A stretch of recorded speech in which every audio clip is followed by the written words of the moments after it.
Qué día tan bonito, ¿no? Presentar un bebé, qué alegría para la familia siempre, ¿no? Un integrante nuevo. Y lo digo con conocimiento de causa. Para los que no lo sabéis, pues soy abuela de 4 y los 2 últimos pues son unos mellizos que todavía no tienen los 5 años, así que es un gozo ver bebés, es un gozo que las familias se amplíen. También llena nuestro corazón, ¿no? Ver una familia como Dani y Rosita, con sus 2 peques también, tomar una decisión tan difícil, tan engrescadora y también tan decisiva, ¿no? Para su vida. Y aquí estaremos nosotros también, seguiremos adelante apoyándoos. Rosita me decía, me he olvidado de mostrar el folleto. Bueno, pues mire, yo ya había pillado uno, Rosita. Afuera tendréis un folleto donde explican muy brevemente lo mismo que han dicho delante, y quien quiere recibir más información pues tiene una hojita para poner su email, ¿vale? Y cualquier consulta también os la podéis hacer a mí, a Rosita, a Marc Carregui o a Marta Andreu, que somos los que estamos pues acompañándoles, bueno, y Rubén también. Bueno, seguimos adelante. Hoy nos toca el tercer mensaje sobre la carta de Judas. Judas es un libro de la Biblia, muy breve, tiene solo 25 versículos, es el anteúltimo libro, después de él solo queda Apocalipsis, ¿vale? Como os digo, hoy es el tercer mensaje, o sea que en los 2 anteriores hemos aprendido muchas cosas. Hemos aprendido qué tipo de libro es. Es una carta. Y una carta tiene unas características. Ah, sí soy yo la del mando. Perdón. Aquí. ¿Qué hemos aprendido hasta ahora? En primer lugar, aprendimos que es una carta. Y una carta tiene unas características especiales porque alguien la ha escrito, tiene un autor y tiene unos destinatarios. Además, tiene un propósito. Lo importante de esa carta es que se escribe para algo concreto, porque tiene que transmitir un mensaje importante. También podemos recordar una cosa muy interesante que aprendimos en el primer mensaje, es quiénes eran esos destinatarios. Los primeros lectores, hace 2000 años, eran todas aquellas personas que habían sido alguna vez llamados por Dios, que habían escuchado la voz de Dios y la habían obedecido. Aquellas personas que estaban en un proceso de ir conociendo cada vez más al Señor, en un proceso de santificación. La carta empieza diciendo a los llamados, a los santificados. En algunas versiones dice a los llamados y a los amados. Hay un precioso libro, un estudio de Judas, que escribió nuestro queridísimo David Wurt, que estaba, pero ha marchado, pues dedica páginas a los matices de ser amados por Dios y ser santificado en Él. Una maravilla de estudio que nos llena el corazón. Pues esta carta está escrita a todos aquellos que han sido llamados, que estás caminando en tu vida de fe para parecerte cada vez un poquito más al Señor. Y la tercera característica de los destinatarios, aquellos que son guardados por Dios. ¿Guardados para qué? También con un propósito, hasta su regreso. En los 2 primeros versículos ya teníamos estudio para seguir aprendiendo y para gozarnos. Pero luego, la segunda parte, el segundo estudio, ya eran más de 13 versículos que nos hablaban nos exhortaban y nos decían por qué era necesario el propósito tan importante de esa carta. Mira, lo he apuntado aquí. Judas escribe esta carta para decirnos, para pedirnos que luchemos por la fe. Y dice exactamente que contendáis ardientemente. Tal vez son palabras que no utilizamos de manera coloquial, pero si decimos una contienda, se entiende que es una refriega, ¿no? Una batalla. Pues esa es la manera en que esta carta nos anima. ¿Y por qué hemos de luchar por la fe? ¿Qué está pasando con respecto a esa fe? Y así entramos en el segundo estudio, que fue el domingo pasado, ¿Por qué es necesaria esta defensa? Porque hay falsas enseñanzas, hay falsos maestros, hay falsos enseñadores. No vamos a explicar todo lo que ya explicó el domingo pasado Isaac, pero resumiendo serían 3 características muy graves por las cuales había que estar preparado y atento para la lucha. Una era que iban a tener una apariencia de piedad, iban a estar encubiertos. Si el enemigo nos viene de frente, lo detectas más rápido. Pero si viene solapado, en otros pasajes dice como lobos rapaces, serían unos lobos vestidos de ovejas, ¿no? Que no se detectan, que incluso nos pueden hasta caer bien. Parecen una cosa, pero son otra. La segunda característica era que no iban a respetar a Dios ni a sus mandamientos. Incluso puede ser que su mensaje es tergiversado. Parece que hablan de parte de Dios, pero su fin, la tercera característica, es su propio éxito, su propio interés. Y también es importante destacar que en todo ese pasaje no solamente se nos enseñaba esas características peligrosas para nuestra vida, sino que también se avisa que ya hay un juicio para ellos, ¿vale? Entonces, creo que vemos cómo Judas se ha esforzado para asegurarse que los que leemos la carta entendemos la gravedad de lo que está explicando, la gravedad del problema, y que nos tomemos en serio esta exhortación de luchar por la fe. El pasaje que nos toca entonces es a partir del versículo 17 y hasta el 23. ¿Vale? Lo vamos a leer. Y dice así: Pero vosotros, amados, tened memoria de las palabras que antes fueron dichas por los apóstoles de nuestro Señor Jesucristo, los que os decían: en el postrer tiempo habrá burladores que andarán según sus malvados deseos. Estos son los que causan divisiones, los sensuales, que no tienen al Espíritu. Pero vosotros, amados, edificándoos sobre vuestra santísima fe, orando en el Espíritu Santo, conservaos en el amor de Dios, esperando a la misericordia de nuestro Señor Jesucristo, para vida eterna.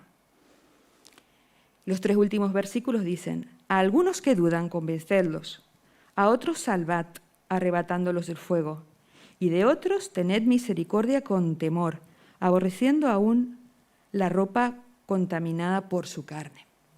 Estos son los 7 versículos que nos tocan en esta mañana, ¿vale? Yo los he dividido en 3, he hecho un pequeño, no bosquejo, sino que lo he dividido en 3, como para poder acercarnos al pasaje. La primera es la última advertencia. Pareciera que con todo lo que nos vimos la semana pasada ya se acababan todos los avisos y todas las características de estas personas que se metían de manera encubierta a las iglesias para sacar su propio provecho. Pero vamos a ver que aún queda una última y una grave advertencia.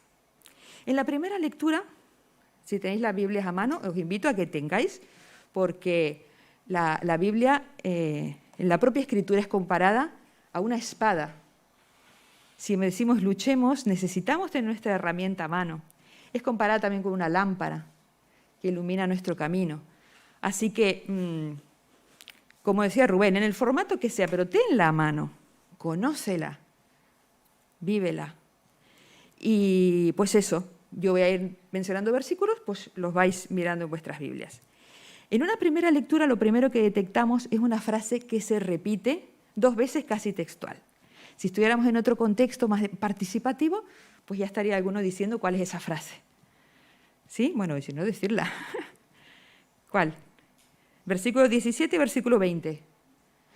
Pero vosotros, amados, ¿vale? Una frase. Cuando encontramos en un pasaje bíblico, cuando estamos estudiando incluso otro tipo de texto, cuando encontramos la palabra pero, ¿vale? Es una conjunción que nos sirve para poner en relación 2 ideas, ¿verdad? Yo quería venir esta mañana a la iglesia, pero preferí quedarme en el sofá. O una cosa o la otra. El pero siempre va a contraponer dos ideas. El primer pero que encontramos está poniendo en contraposición dos ideas. Pues vamos a ver cuál es la idea anterior. Versículo 16. Dice que esta gente es murmuradora, querellosa. En nuestros pasajes dice quejosa o quejumbrosa, que andan según sus propios deseos, cuya boca habla cosas infladas, adulando a las personas para sacar provecho. Versículo 17. Pero vosotros, amados, tened memoria de las palabras que antes fueron dichas. Está poniendo en relación palabras, tipos de palabras, mensajes que son autoexcluyentes. O escuchas uno o escuchas los otros. Todo tiene que ver con el hablar. En este primer versículo, Judas nos recuerda, pero vosotros, amados, tened memoria, acordaos. Si tú le dices a alguien, ten memoria, acuérdate, es porque ese alguien pues lo sabía de antemano, ¿verdad? Es difícil acordarnos de algo que nunca hemos escuchado. Judas les dice, acordaros de las palabras que ya fueron dichas antes, frente a las palabras mentirosas e interesadas, las palabras que ya fueron dichos antes por los apóstoles, palabras de verdad, palabras de vida eterna que los apóstoles enseñaron porque las habían recibido de Jesús mismo. Algunos porque anduvieron con Él en el camino, otros porque se encontraron con Él, como Pablo. No tenemos mucho tiempo, pero siempre os doy tarea, ¿vale? Pues hoy también. Tened memoria, buscad por vosotros mismos qué cosas fueron dichas. Y de una manera muy fácil, buscando las referencias en vuestras Biblias. ¿Qué dijeron los apóstoles acerca de que en los postreros tiempos había gente que iba a hablar mentira, que iba a decir un evangelio que no era el real? Hay un texto paralelo en 2 de Pedro 3, y cuando decimos texto paralelo, quiere decir que es otro pasaje de la Biblia que habla más o menos los mismos temas, ¿vale? Incluso a veces se repite por completo un pasaje. Pues en 2 de Pedro no solamente habla de lo que dijeron los apóstoles, sino que también dice que tengáis memoria de lo que dijeron los profetas. Y en cuanto a los apóstoles dice que ellos repetían el mandamiento del Señor y Salvador Jesucristo. Entonces, ante el pedido, ante el objetivo de esta carta de contender, de luchar por nuestra fe, ¿por qué? Porque estos últimos tiempos van a estar llenos de falsas enseñanzas, de confusión, donde todos van a querer decir que esa es la verdad y que tienen la solución para nuestro propósito en la vida, para sentirnos amados. Pues no nos sorprendamos, porque ya lo dijeron los profetas, ya lo dijeron los apóstoles, y además vemos que hay muchos ejemplos. Vamos a tomarnos 2 minutos para hacer memoria nosotros también de algunas palabras que fueron dichas antes. Hay muchos pasajes muy bonitos, muy buenos y muy apropiados, pero solamente quiero mencionar que con respecto a este tema, el apóstol Pablo le escribe a un joven, ¿vale? A veces en nuestras iglesias o en nuestras familias sufrimos o pensamos en nuestros hijos o en mis nietos, en nuestros nietos. ¿Cómo van a ellos mantenerse fieles? ¿Cómo van a saber defender su fe cuando hay tremendo ataque de filosofías, como dice otro lugar de la Escritura, de huecas sutilezas que quieren hacer falso el Evangelio de Cristo? Pues Pablo, en este contexto, habla con Timoteo. Habla con Timoteo y no solamente le anuncia de los peligros que había, sino que le da como una tabla de ejercicios para prepararse, para estar bien preparado para contender en la batalla. No sé si alguien de vosotros va a un gimnasio o hace deporte. ¿Nadie? Vaya sedentarios. Yo -1, ¿vale? Pero sabréis, bueno, sí, mi hermano sí es muy deportista, pero no dice nada. Pero cuando vas a un gimnasio, te dan una tabla de ejercicios y no empiezas al 100% desde el primer día, ¿a que no?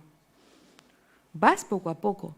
Pablo le dice a Timoteo, ejercítate en la piedad. A veces queremos tirar la toalla porque ya nos sentimos que, Señor, te he pedido perdón tantas veces por lo mismo. No soy nadie para luchar por la fe. Ni siquiera sé explicarme en qué creo en un contexto cercano. Pero Pablo a este respecto le dice a Timoteo, ejercítate en la piedad. Seguimos con la tabla de ejercicios. Podéis tomar nota o podéis luego volver a ver los vídeos. Le dice, ejercítate en la piedad, ocúpate de la lectura. Y luego lo veremos. Me he querido guardar esto para el final, recordármelo al final. Vamos a volver a 2 Timoteo 3. Vamos a seguir adelante porque la verdad que voy mirando la hora. Y decíamos la última advertencia. La última advertencia la encontramos en el versículo 19. Además de todo lo que se ha dicho de estos engañadores, el versículo 19 dice que causan divisiones. Su comportamiento, sus palabras, no solo es grave para la vida de ellos mismos, que se condenan, para la vida de los que les siguen, que también van a dudar o pueden también caer en condenación, sino que además las consecuencias pueden ser graves para aquellas iglesias o aquellas familias o incluso entre iglesias que se dejan convencer por ellos. Las consecuencias son graves y esta es la última advertencia que nos dice Judas antes de entrar al segundo pero, que vemos en el versículo 20. El versículo 20 comienza diciendo de nuevo, pero vosotros, amados, edificaos. ¿Y qué dijimos antes? Que la conjunción pero siempre pone en relación dos cosas.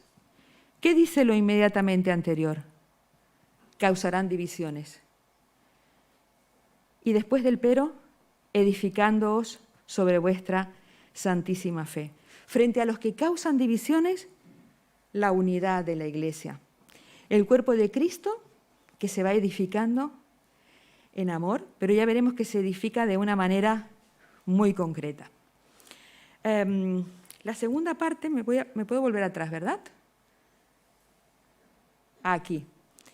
Pero vosotros, amados, edificándoos sobre vuestra santísima fe, orando en el Espíritu Santo, conservaos en el amor de Dios, esperando la misericordia de nuestro Señor Jesucristo para vida eterna. Los 25 versículos de Judas se concentran en estos dos párrafos tan grandes. Empieza con una salutación, con una bendición, con una llamada a la acción. Nos dice el qué. Explica todo lo de los falsos maestros, nos dice el por qué. Y ahora nos enseña el cómo. Cómo contender por la fe. Estos dos párrafos son una larga oración compuesta, pero aquí la frase principal, la frase central, y para asegurarme que lo estaba entendiendo bien, consulté también varios comentaristas, y la frase central es conservaos en el amor de Dios. Todo lo demás se subordina a conservarse en el amor de Dios. ¿Y qué es conservarnos en el amor de Dios? Cuando estudiamos el pasaje, vemos que empieza y acaba diciendo que somos guardados en Dios. Aquí pareciera que depende de nosotros el conservarnos en ese amor. No hay nada que podamos agregar a la salvación, es solo por gracia. No hay nadie que nos puede salvar, solo Cristo. No hay ninguna obra que podamos hacer para recibir esa salvación. Solo la fe. ¿Y por qué dirá, conservaos entonces en el amor de Dios? Solo en esta frase podemos dedicar nuestra vida a estudiar y a intentar entenderlo. Pero permanecer en el amor de Dios, vivir en su amor, tiene unas manifestaciones. La Biblia se explica a sí misma y podemos encontrar riqueza cuando sumamos y sumamos pasajes. Algunos que nos gusta estudiar, a veces nos pasa, ¿no? Que has de decir, bueno, ya, porque que se me va de las manos, me siento incapaz de recoger todas estas cosas que estoy leyendo, ¿no? Permanecer en su amor tiene unas manifestaciones. Es cuando pecamos y sentimos el dolor y necesitamos arrepentimiento. Amamos a Dios porque Él nos amó primero. Si decimos que amamos a Dios y no amamos a nuestros hermanos, estamos mintiendo. Conservarnos en el amor de Dios se tiene que reflejar en nuestra vida. Nuestro propósito en la vida aquí en la tierra, estos años que nos toquen vivir, podrían resumirse en amar y ser amados. Encontrar a alguien que nos quiera y sentirnos queridos. Igual es un poco feo ahora hacer un apunte que he leído estos días, ¿no? Del disparo tan grande que hay de suicidios. Gente que no tiene un propósito en la vida, o sí, no es tan sencillo también analizar este tema, ¿eh? Pero, ¿qué pasará en esas personas? ¡Qué dolor! Para acabar con lo único que tienen, que es sus años aquí en la vida, aquí en la tierra, ¿no? Conservados en el amor de Dios para mostrarle al mundo que lo único que vale la pena en nosotros es que fuimos llamados por Él y escuchamos ese llamado, que intentamos vivir cada día demostrando que somos sus hijos en lo que podamos, caminando por esa senda que Él ya planeó para nosotros y esperando de los cielos a su Hijo. Decía entonces que la frase principal es conservados en el amor de Dios y vamos a mirar pues rápidamente las 3 frases que están por ahí, ¿vale? ¿Qué hora es? Bueno, me queda unos minutos. Decíamos, edificándoos, ¿veis? Versículo 20, pero vosotros, amados, edificándoos.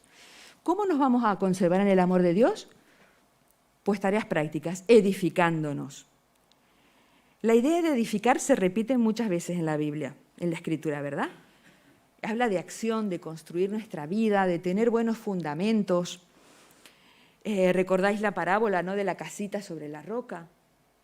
Y mirar, lo queramos o no, hayamos leído este versículo o no, estamos edificando nuestra vida. ¿Sobre qué fundamento? Tú lo has elegido, yo lo he elegido.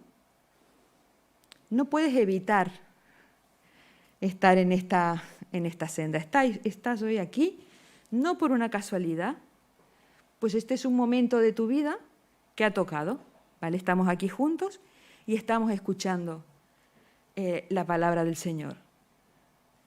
Decíamos que Judas dirigía esta carta a los que han sido llamados. Igual puedes decir, esto no va conmigo, porque a mí, yo nunca he escuchado a Dios que me llame, es la primera vez que vengo a esta iglesia, o mira, no me interesa, a ver qué tal va. Pero podemos abrir la palabra en un versículo que dice,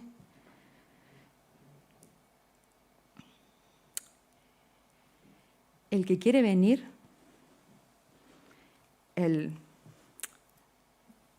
me he emocionado un poquito, que hoy es el momento aceptable, que hoy es el día de salvación. Pensar en mí como solamente una persona que está leyendo. Son las palabras que el Señor nos dice. Él te invita. El que a mí viene, no le echo fuera, dice la Escritura. Así que en esta mañana Dios te está llamando. Por algo estás aquí. Escucha su voz.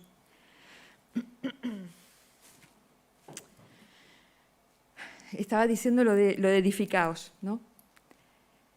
Nos necesitamos unos a otros. Edificar, no podemos edificar solos. Tiene una dimensión individual y una dimensión colectiva. ¿Recordáis el episodio de la construcción del muro de Jerusalén? ¿Cómo edificaban? Primero, delante de su casa. Tienes que empezar primero por edificar tu propia vida, tu propia casa, tu propio hogar. Y luego habrán zonas comunes que edificaremos con los hermanos que nos rodean, con nuestra familia ampliada, con nuestros amigos, cuando compartimos reuniones de iglesia, cuando nos apuntamos a colaborar en uno o en otro ministerio, nos estamos edificando, estamos trabajando unos con otros. La Biblia dice de nosotros que somos piedras vivas. Somos como piedras vivas en la casa espiritual, que es la iglesia. Pero esa edificación no depende solo de lo que hagamos nosotros, sino que depende del fundamento que ya está puesto. Dice, sobre vuestra santísima fe. Hemos de edificar todo lo que hacemos basados, con los pies fuertemente anclados en esa fe, y versículo 3 dice que fue una sola vez dada a los santos. Y en esta mañana hemos ido recordando tantas verdades, doctrinas básicas, que solo hay un Dios creador, que en ningún otro hay salvación. Esa es nuestra santísima fe. Está haciendo alusión a las verdades completas del Evangelio, a las doctrinas que nos fueron reveladas desde el Edén, desde Génesis 1:1. Un Dios creador que nos ama y que busca al hombre. Podría decir vuestra fe, pero agrega este superlativo, esta santísima fe, porque es santa en su origen. Hoy hemos cantado santo, santo, santo. Este evangelio, este mensaje de salvación proviene de él, esta santísima fe. Santa en su contenido, porque a través solamente de este evangelio y de esta santísima fe podemos entender que la salvación es por gracia, como hemos dicho antes, que la justificación solo puede llegar por medio de Cristo, que el trabajo del Espíritu Santo en nuestra vida de manera paulatina nos irá santificando. Y esta santísima fe, que fue solo una vez y para siempre dada a los santos, también tiene la esperanza puesta en el futuro, en su regreso santo y sin mancha. Tenemos que conocer nuestra fe, no solamente de manera textual o porque la estudiemos cada vez más, que sí, que está muy bien, y será de bendición para nuestra vida y será de protección contra el error y nos alimentará, pero también tiene que ser de una aplicación en nuestra vida. Tenemos que vivir esa fe. Me acuerdo que cuando estábamos en la escuela dominical, uno de los materiales más bonitos que usábamos se llamaba vivir la fe. Y es justamente la contrapartida de los falsos enseñadores. Con la boca decían una cosa, pero realmente con su vida vivían otra, ¿no? Bueno, seguimos adelante. La tercera frase la segunda frase sería orando en el Espíritu. Orando en todo tiempo, orad sin cesar, esto lo sabemos, lo hemos leído. En Efesios 6, después de hablarnos de la armadura, dice velando también. Pero aquí agrega en el Espíritu. También se abre un campo para el estudio impresionante. Pero solamente quiero destacar esa función que Jesús dio al Espíritu Santo cuando iba a marchar. Le dijo a los discípulos, a los que estaban con él, es necesario que yo me vaya, pero os dejaré un consolador, ¿vale?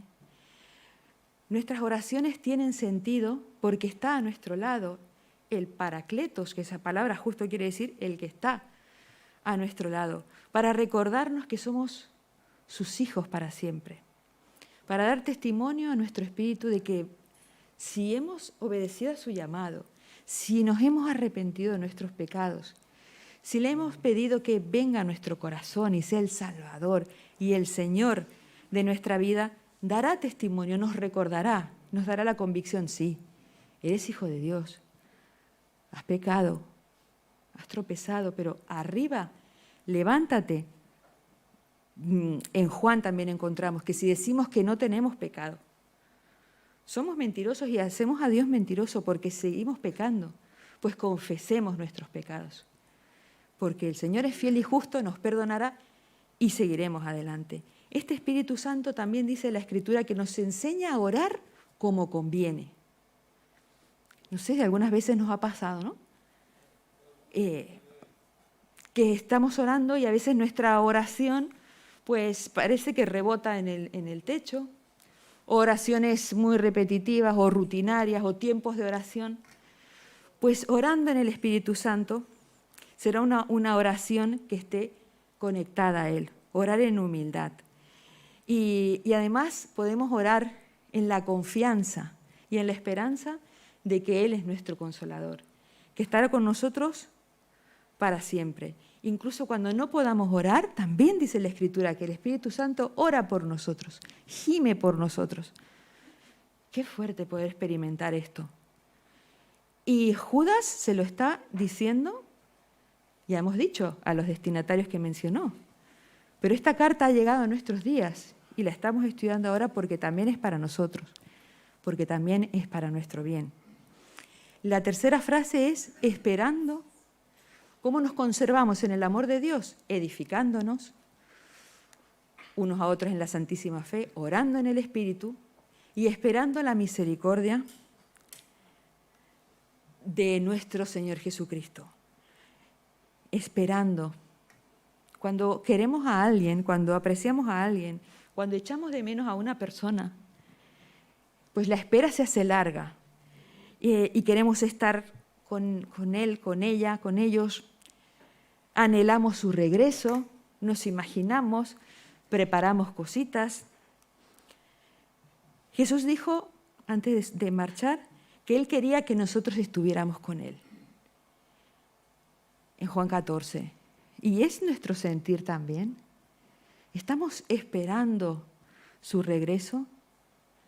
¿Nos conservamos en ese espacio de amor de Dios, guardados en Cristo, guardados en Él y para Él, cuando oramos en el Espíritu Santo?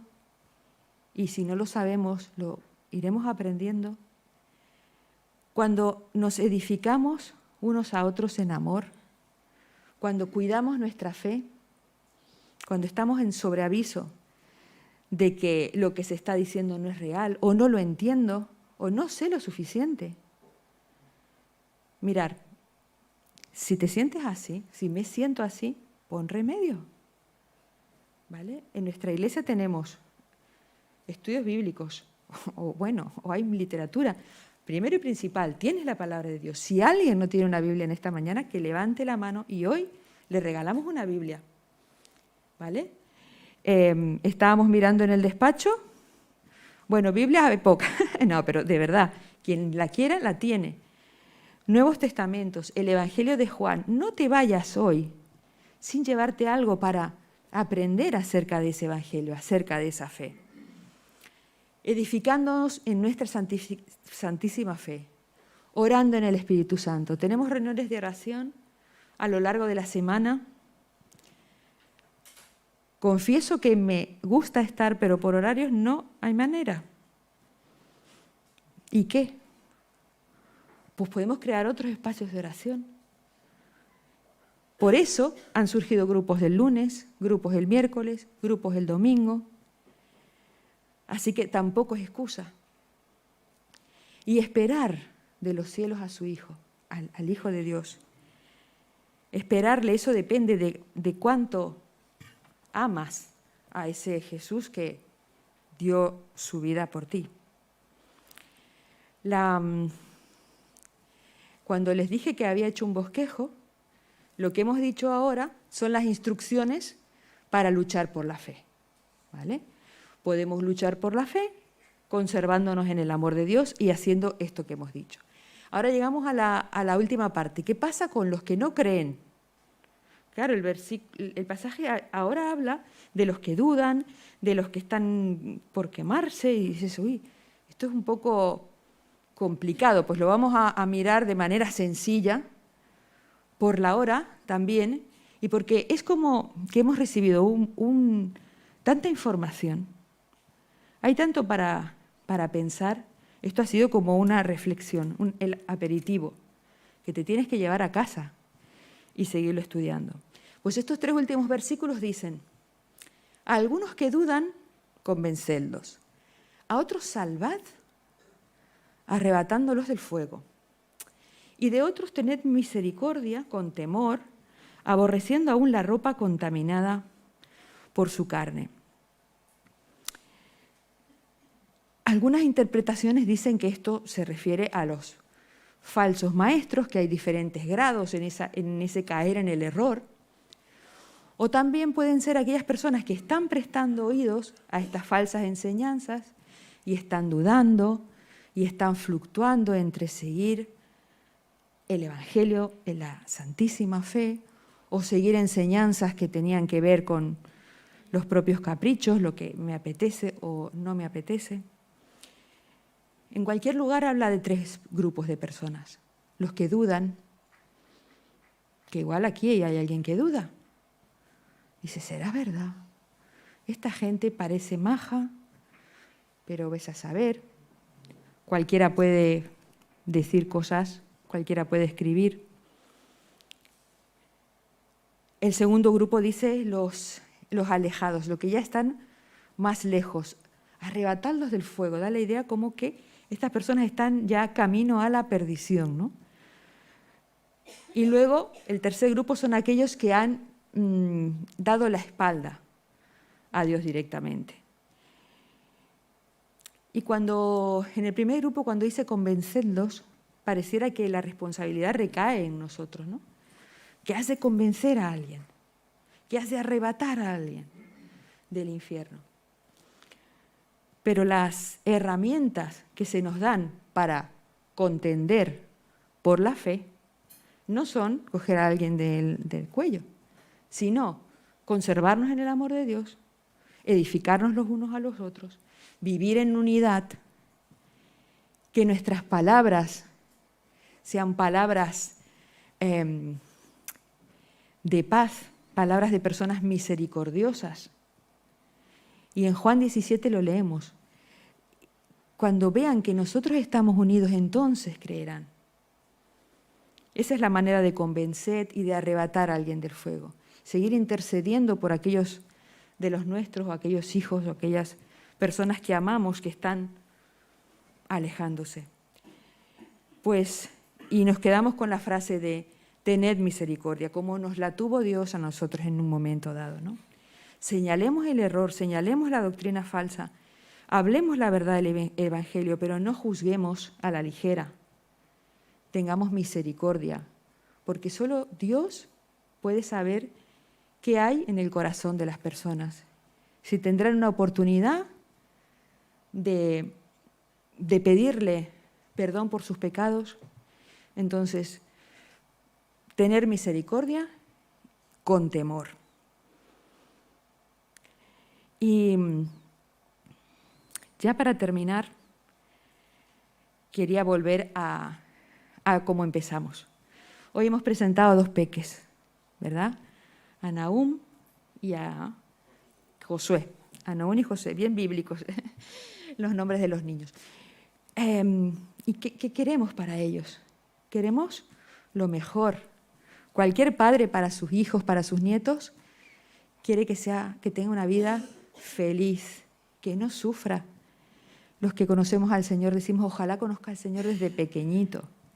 Que tenga buenas armas, buenas herramientas para ser una persona valiente, sabia, que no caiga en el error, que sepa elegir bien, que elija bien sus amistades, su pareja, que tome buenas decisiones porque serán una bendición para su vida.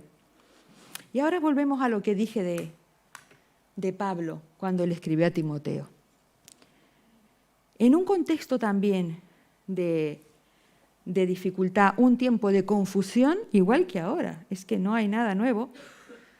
Incluso se ha incrementado la confusión. Hoy, como nunca, tenemos acceso a información de la buena y de la mala.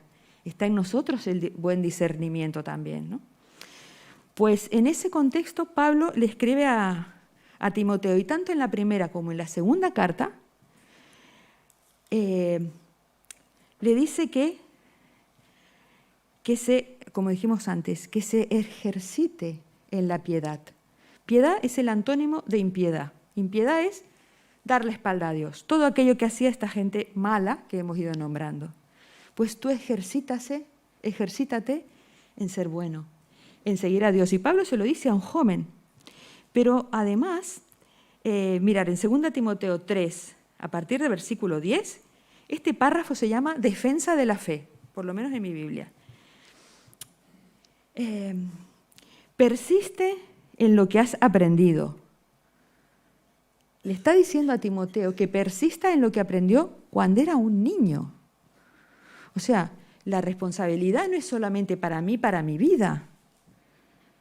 Cuando tenemos hijos, cuando tenemos nietos, también somos responsables de transmitir conservarnos en el amor de Dios. El vivir una vida de iglesia, de comunidad, el ser una persona misericordiosa con los demás, en no juzgar, en respetar. Difícil, muchísimo. Y podemos hablar casos ahora, ¿no? Pero es que esta es la fórmula que nos da la Escritura. Por algo será. 2 Timoteo 3:15. Después de avisarle de la apostasía que iba a venir, le dice, tú desde la niñez has sabido las Sagradas Escrituras. Esto te puede hacer sabio. Entonces, algunos de nosotros tuvimos el privilegio de nacer en un hogar donde ya iban a la iglesia, no diremos cristiano, pero por lo menos, en mi caso sí, pero en un lugar donde tú escuchabas la palabra del Señor. Hay otros casos que no, pero el Señor siempre tiene, sus planes son perfectos y sus momentos los ideales para nuestra vida. A Timoteo le dice, desde la niñez has sabido las Sagradas Escrituras, las cuales te pueden hacer sabio para la salvación. Y habla de dos personas, habla de su abuela y de su madre. Que levanten las manos las abuelas de la sala. Venga, chicas, más alto, que es un orgullo tener. Hemos llegado a abuelas. Yo tengo ya 2 bisnietas. 2 bisnietas, pues requete abuela. Pues fíjate, cuánto podemos hacer por nuestros niños. Hablamos esta semana con una madre preocupada por temas que está viviendo su hijo pequeño, de 6 años. Podemos hacer cursos. Les recomiendo que vayamos, aunque seamos abuela de niños de 0 a 3, pues nos vendrá muy bien la charla de la psicóloga Esther. ¿Qué estamos haciendo por la vida de las generaciones venideras también? Y esto es edificarnos los unos a los otros, porque nuestros niños y nuestros nietos no escuchan tanto lo que decimos, sino que ven lo que hacemos, ¿vale? Y cuando estaba estudiando este pasaje y pensaba cuántas cosas han dicho a este respecto los apóstoles, los profetas, cuántos ejemplos hay, y de repente veo lo que Pablo dice a Timoteo y veo que en el mismo contexto de que habrán hombres amadores de sí mismos, soberbios, vanagloriosos, blasfemos, pues mira, va a pasar todo esto, pero tú, Timoteo, tienes algo a tu favor. Desde la niñez has sabido las Sagradas Escrituras. Además de edificarnos, de orar en el Espíritu, de esperar de los cielos al Señor, de tener misericordia del que se pierda, aprendamos las Sagradas Escrituras. Compartámosla con nuestros pequeños. De maneras sencillas, igual no todos pues, nos gusta o queremos o se nos da bien hablar con niños pequeños, pero leerle un cuento por la noche, ¿a qué niño no le gusta que le presten atención? Pues Uy, ¿cuánto tiempo ya? Tengo que cortar. Esta mañana ha sido un día muy especial y hemos hecho fotos, ¿verdad? A tus hijos, hemos hecho fotos de la familia. En el despacho nos hicimos una foto de los de misiones para recordar que hoy presentaban los PI este proyecto. ¿Por qué hemos querido hacer una foto? Dejarnos un recuerdo, llevarnos algo, rajuñar algo de este día, que se quedará en nuestro teléfono, igual no lo volvemos a ver, pero hemos querido como eternizar ese momento. Aquí. Mi pregunta es, última advertencia, las instrucciones a luchar por la fe. ¿Qué pasa con los no creyentes? ¿Qué te vas a llevar esta mañana? ¿Qué te vas a llevar? Pues sería chulo también. Ahora, saca tu teléfono y hazte una selfie. No lo hagáis. Bueno, por mí sí, pero bueno. Porque igual puedes decir, ese día escuché la voz de Dios. O ese día decidí que quiero luchar por la fe de manera más decidida. O ese día decidí, el domingo 14 de noviembre, que quiero aprender más. Voy a preguntar, me quiero apuntar a un curso, quiero cambiar un hábito en mi vida. Depende de cada uno de nosotros. Como ir al gimnasio. Vas hoy y no saldrás cachas y más delgado. Es una continuidad, es un proceso. ¿Qué decisión vas a tomar esta mañana? ¿Qué aprendizaje significativo para tu vida te quieres llevar? Y la decisión de elegir este libro, yo creo que fue inspirada por el Señor. No es para llenar el calendario. La verdad que nos sacude. Judas hizo su trabajo. Escribió la carta, especificó los destinatarios, se preocupó en que entendiéramos bien la gravedad del asunto. Además, nos proporcionó unas instrucciones, una estrategia muy buena y muy al alcance de todos para trabajar y defender esa fe. Y además, ahora voy a decir algo que es del domingo que viene, pero es que toca en este momento. Empieza diciendo que somos guardados en Dios. Durante el pasaje desemboca él, conservaos en ese amor de Dios. Y termina diciendo, y aquel que es poderoso para guardaros. Aquel que es poderoso para guardaros sin caída y presentarnos sin mancha delante de su gloria con gran alegría. Al único y sabio Dios, nuestro Salvador, sea gloria y majestad, imperio y potencia, ahora y por todos los siglos. Amén. Permanezcamos en el amor de Dios. Hagamos lo que esté en nuestra mano. Construyamos con el de al lado. Igual yo puedo poner 2 tochos, pero tú igual pones 10. Y entre los dos nos vamos edificando. Porque Él es y será poderoso para guardarnos hasta su regreso. Amén.